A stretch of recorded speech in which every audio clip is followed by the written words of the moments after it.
It Ain't My Fault is a hit for Brothers Osborne. It was written by the two brothers, John and TJ, along with co-writer Lee Thomas Miller. I always look forward to teaching songs from these guys. John Osborne is a great guitar player, and he always finds ways to phrase these parts so creatively, so we're going to take a really close look at what he's doing on the electric guitar. The acoustic guitar part is pretty subtle on that original recording, so I'll teach an arrangement on the acoustic guitar that's more suited for solo acoustic and vocal performances where you may not have access to the whole band.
In this tutorial, we're going to go over the acoustic guitar arrangement for It Ain't My Fault by Brothers Osborne.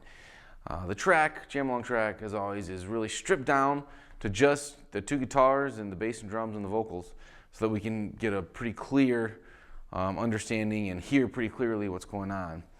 And this acoustic guitar part is really arranged for more of a solo acoustic and vocal performance, because the acoustic guitar part on that original recording is pretty sparse. So if you're just singing and playing this arrangement will work really well, and we'll get to incorporate this kind of main lead lick.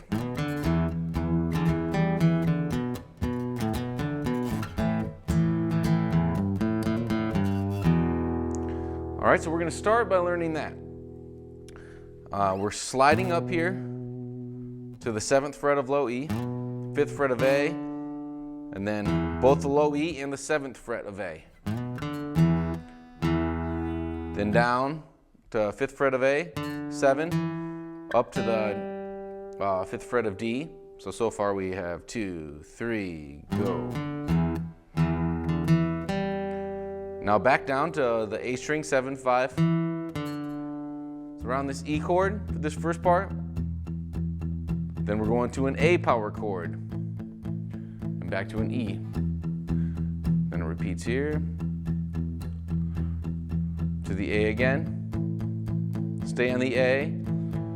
But it ain't my fault. 1, 2, go.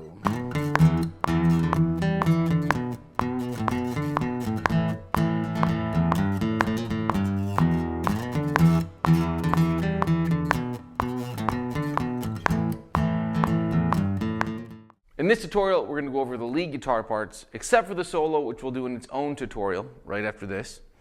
So let's just go through in the order that we encounter these sections in the song. It's all tabbed out right beneath the video player at sixstringcountry.com, so pull those up. Those will help a lot. Let's start with this first riff all the way through getting into the first verse, which looks like this.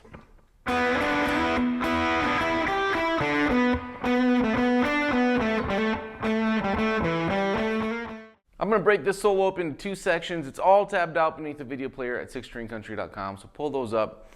We're coming out of the riff, the main riff that we learned in the main lead guitar tutorial. So we're doing...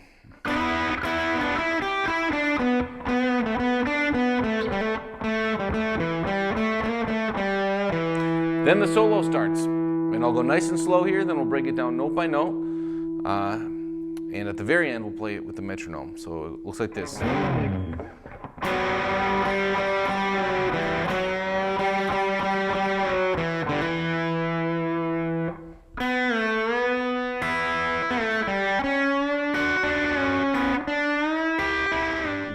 2, 3, go.